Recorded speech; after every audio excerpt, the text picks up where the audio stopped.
Oh!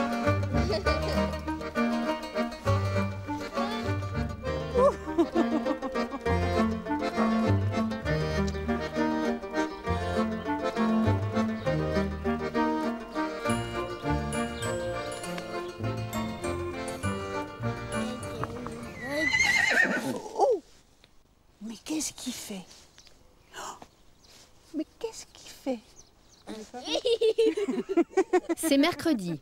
C'est équithérapie pour Paul. Attention, tu vas tomber. Redresse-toi, redresse-toi. Ce garçonnet de 8 ans prend plaisir à retrouver chaque semaine Sabine et ses fidèles partenaires, Titus et Nougat, deux poneys débonnaires. Redresse-toi. Oui, bien. Encore, un petit peu. Ce jour-là, c'est Nougat qui permet à Paul de se métamorphoser en petit centaure. Sous le regard attentif de Sabine, l'équipage trotte, slalom, s'arrête puis repart, s'amuse à se faire peur, le tout dans une complicité évidente. Allez, redresse-toi. Allez, oh, hisse. Allez, oh, hisse. Encore, encore, encore. Encore. Je te prends par la peau du derrière. Pas de sel, l'enfant monte à cru pour ne faire qu'un avec l'animal et expérimenter le maximum de sensations, dont la première, visiblement, est le plaisir.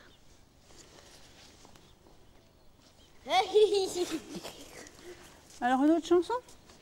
C'est ça? Qu'a cassé ses sabots en 1000 morceaux. C'est ça?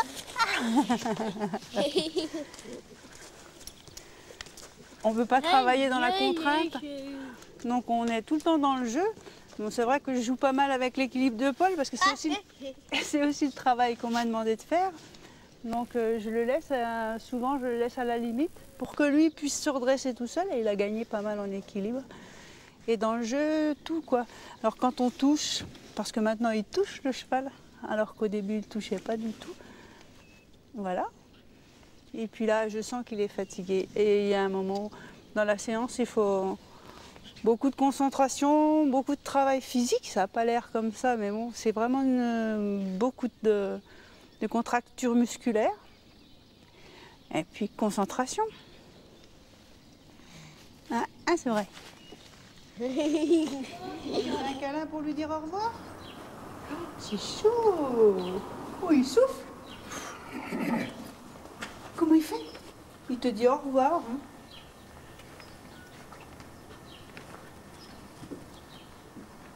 Malgré la fatigue, il est toujours difficile de se quitter. Allez, on est parti, Polo?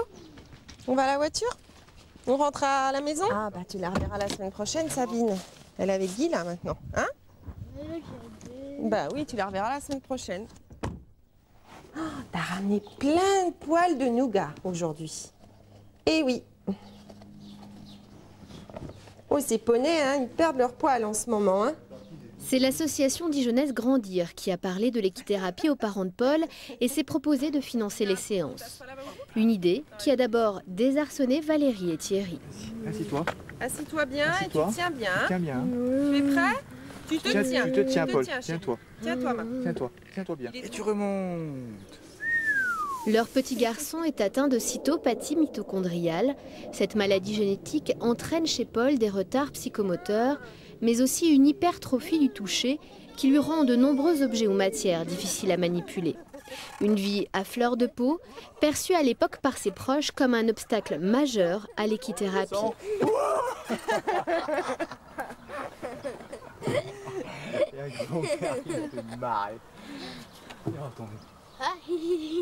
La première réaction, c'était non, ce ne sera pas possible, parce que Paul ne pouvait pas approcher un poney. Il était tétanisé en fait devant un poney, il se contractait et il s'asseyait au sol et pour lui c'était quelque chose d'horrible quoi. Il avait une peur de l'animal, il ne voulait absolument pas l'approcher. La première fois que vous avez vu Paul sur un poney, juché sur un poney? J'ai eu les larmes aux yeux, j'ai failli pleurer parce que c'est vrai que pour moi ça me paraissait impossible. Et je me suis dit, oh, vraiment, c'est vraiment une prise en charge qui qui va le faire grandir et évoluer. Et oui, vraiment, je ne pensais pas qu'on arriverait un jour à ça. Effectivement, maintenant, il a énormément changé. Au niveau sensoriel, au niveau équilibre, il y a un meilleur équilibre. Il a une meilleure coordination aussi. Et il a une approche avec le cheval. Maintenant, au tout début, il mettait un doigt à peine, il osait toucher le poil du cheval. Maintenant, il met sa main et vraiment, ça lui fait énormément de bien. Si Paul a fait de tels progrès, c'est grâce à la douceur et à la patience déployée par Sabine. Il a fallu 6 mois pour établir la confiance nécessaire. Mais entre 2 séances, cet équithérapeute change d'allure. Son tempérament fonceur l'a poussé à créer son association et par la même occasion son emploi d'équithérapeute. C'était il y a 7 ans, mais l'idée lui trottait dans la tête depuis bien plus longtemps. J'ai travaillé 16 ans avec des adultes toxicomanes. J'étais déjà passionnée de cheval. Puis on a organisé une randonnée. Et puis il s'est avéré que ces adultes toxicomanes étaient complètement différents dans le box du cheval que quand il y avait les autres, le regard de l'autre. Et là, il se lâchait à être affectif, à caresser les chevaux, à leur parler doucement, alors que dans la vie courante, c'était plutôt des violents, quoi. Et là, ça m'a fait tilt. J'ai eu l'idée d'allier les deux, la passion des enfants et la passion du cheval. Mais ça a mûri quand même quelques années avant que je pose l'idée de mettre ça en place. Equisens, la structure qu'elle a fondée, a connu des débuts chaotiques. Bravo, Paul! Sabine n'avait à l'époque qu'une poignée de prise en charge par semaine. Elle a dû s'accrocher. Oh, il s'en va! Mais où il va? Bien, on redescend les escaliers.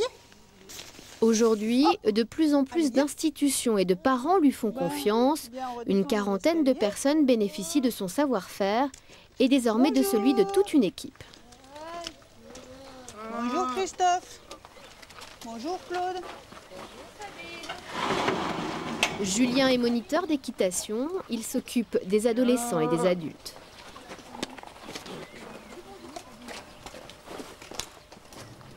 Hélène vient leur prêter main forte, notamment pour les soins aux chevaux.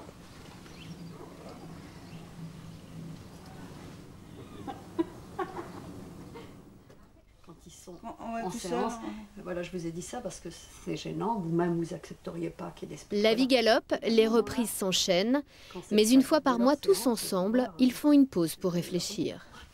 Sabine s'est formée pendant 3 ans à la très freudienne Société française d'équithérapie. Elle en a conservé une exigence éthique forte. Elle a donc, dès l'origine, associé une pédopsychiatre à ses séances de débriefing. Et puis il y en a qui restent longtemps après la séance, quoi. Des fois, là, je finis une autre séance qui sont encore là. Les gamins, ils me voient et ils n'ont pas coupé.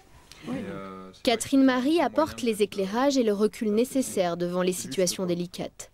Elle salue aussi les réussites de cette thérapie. Le nombre de situations où le cheval peut aider un enfant, un adulte, même des personnes âgées, hein. C'est étonnant. Les autres animaux, les chiens par exemple, sont très intrusifs et le chien ne peut pas convenir.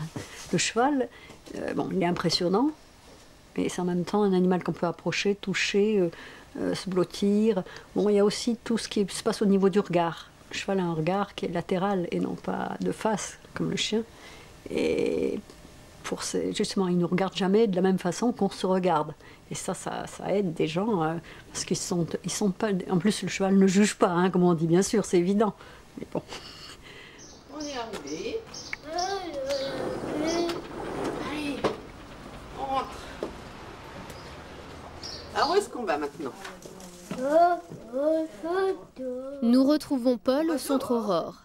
L'équithérapie n'est évidemment pas sa seule prise en charge. Sa semaine se partage entre l'école et ce service d'éducation spécialisée et de soins.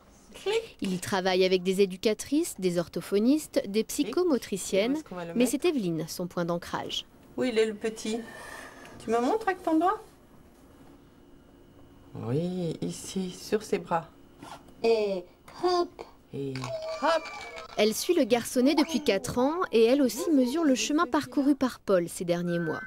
Il s'est ouvert au monde et aux autres, un profond désir que personne ne lui a soufflé. Paul, c'est un petit bonhomme qui vit des expériences et qui en profite.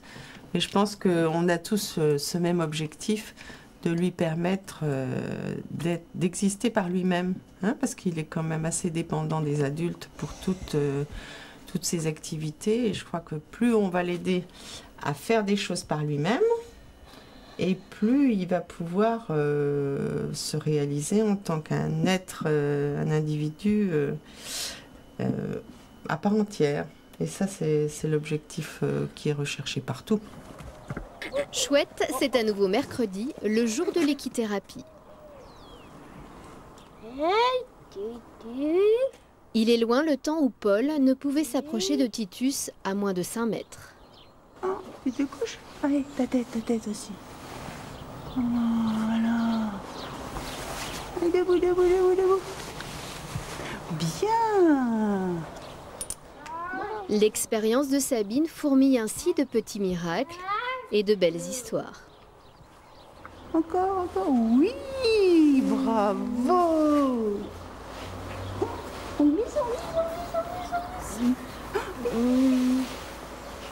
On peut améliorer des performances, on peut faire des apprentissages, on peut aider à aller mieux, à être un peu plus sociable ou même à être plus autonome.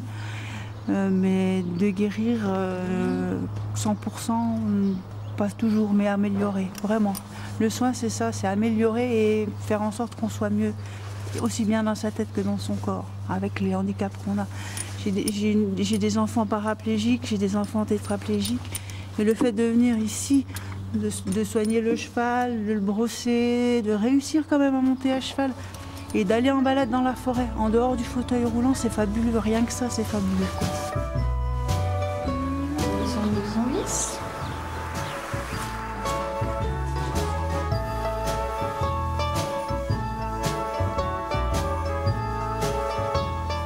Il est où, Titus?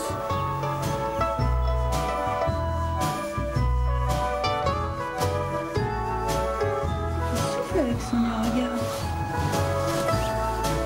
Il souffle.